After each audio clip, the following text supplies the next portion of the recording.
Rails come, rails go. And sometimes those rails are converted into trails. These trails get utilized for all types of recreation and relaxation. With over 1,600 trails across the nation, you won't need to look far to find one near you. Oh look, a trail! 100 feet or 100 miles, it doesn't matter how far you go, just that you get out and go.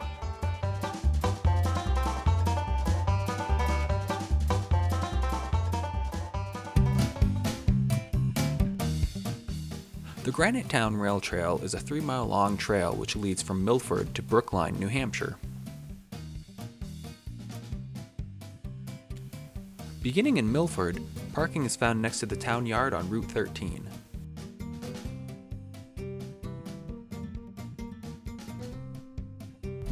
This trail begins right next to the Public Works office in Milford. There's a parking lot right next to it. You come over, you cross a little bridge over there, and then a little old concrete platform. It looks like it may have been a dam at one point. You come up a tiny little hill to the old rail bed. It's blatantly obvious which way you go. As you can see, north is not cleared at all, south is perfectly clear. The trail follows near some wetlands and continues south.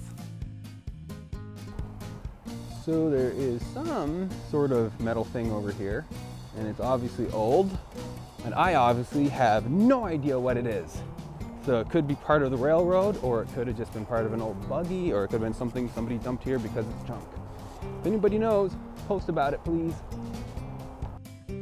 The trail continues around a bend as it arrives at Union Street. Okay, you know the rules, love. Look both ways, nothing, nothing. All right, cross, good girl. Look at how obedient that little girl is. On the other side, the trail continues near where the original line rode, crossing an old road bridge and heading up next to Route 101. And as you get around this last corner here to the road, you see there is, oof, it's kind of filled in right now, but there is a little tunnel that you can walk through. Once you get on the other side of the snow, it looks like it's clear. So this is something to keep note of. In the winter, this tunnel may be blocked off, but that little husky doesn't mind. After a little maneuvering over the snow, we were both in the tunnel and on our way. All right, there's the little tunnel we just came through, and the trail continues around the loop. Once out of the tunnel, the trail again follows the original rail bed. Along the way, you'll spot some old markers. I've noticed along this trail that there are white blazers showing you where the trail is. And I must admit, for it being like right in the middle of swamp a lot of times, and for it being spring and the snow is all melting, it is surprisingly dry. 4/10 of a mile after the tunnel, you will arrive at Armory Road. Cross the road and continue on your way. A couple hundred feet after you cross Armory Road, right down there, you come to a driveway that's stone lined. But down below the driveway, you can see there's an old stone retaining wall, little parking area here. It's kind of snowed in right now, but you know, there's enough room right now for a couple cars. And then when the snow's gone, it looks like it'd be 4 or 5 cars probably. From there, the trail continues around a bend and heads south. As you continue pressing through the woods, you'll probably be about half a mile away from Melendy Road. You'll start noticing on the left side these big piles of granite spoilage, aka large piles of rock. Continuing along through the woods, you soon arrive at a large pond. Shortly after those piles of rocks, you'll come to this little wetland-looking area. However, if you look down below, you'll actually see that there's big concrete forms poured down there. So it looks like this was an intentional reservoir at one point. And oh yeah, look over there.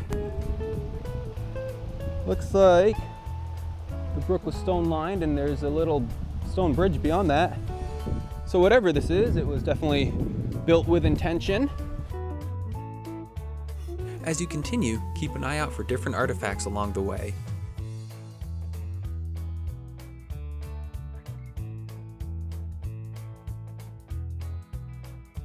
Up ahead here, I believe this is Milford Road.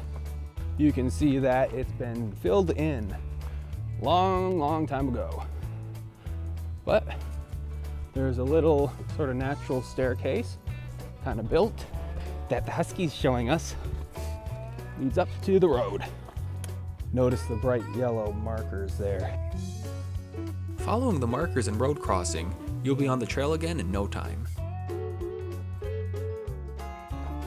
Up roundabout, go right next to the old rail line, and then it connects back in with it right through there, and then it continues on down this way, a long straightaway. 7/10 of a mile later, you'll come to a set of high power wires over the trail. So as you can see, Aries and I are now getting to the high power wires above us. And according to the maps, that means the town line is right up here between Milford and Brookline, New Hampshire. According to some write-ups I found, oh, that little girl's tinkling me. According to some write-ups I found, the town line is the end of the trail. However, according to a map that I saw and some other write-ups, the trail continues. And as you look down here, it's pretty obvious that, yes, the trail continues. How much farther does the trail continue? Now that's the question. The map made it look like it goes about another mile and a half, but some of the write-ups I found says it goes another 4 miles this way. So I guess Aries and I will continue to hike, and we'll either run out of trail or run out of daytime. Either way, I'll fill you in. The trail continues through the woods and wetlands.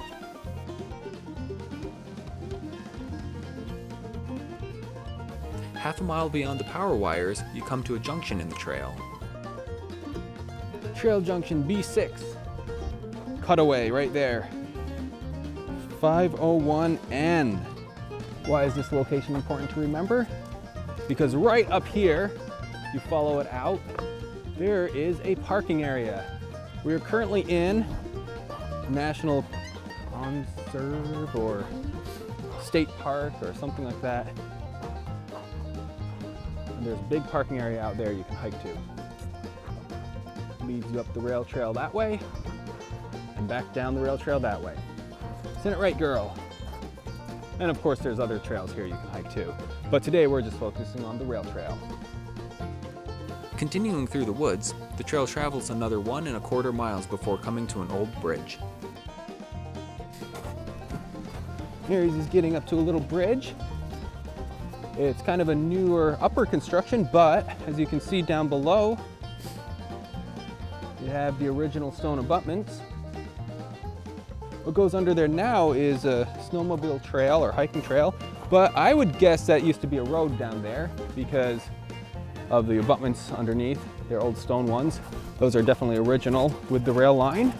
Shortly after that bridge back there that Aries and I crossed, we come to some houses up there, and I see another one right up over there and a road up ahead, which indicates to me that this here is the end of the mapped trail. Now it does look like the trail continues on. I'm not sure how much farther it goes, but you know, for now, I'm gonna call this the end. But this trail goes deep into the woods, and we're kind of in the transitional period now where it's not really snow, but not really dry. But it looks to me like in the winter you can enjoy snowmobiling, cross-country skiing, snowshoeing. In the summer you can enjoy walking, hiking, biking, running. So you know, if you want to get out and just enjoy nature for a little while, I would say that this trail is great for you. Hey, thanks for watching this episode of Rail Trails of America. To keep up to date, follow us on Facebook, facebook.com/Rail Trails of America, and subscribe to us on YouTube. That one is under youtube.com/IMR Films. That's the studio which produces Rail Trails of America. Thanks and happy trails.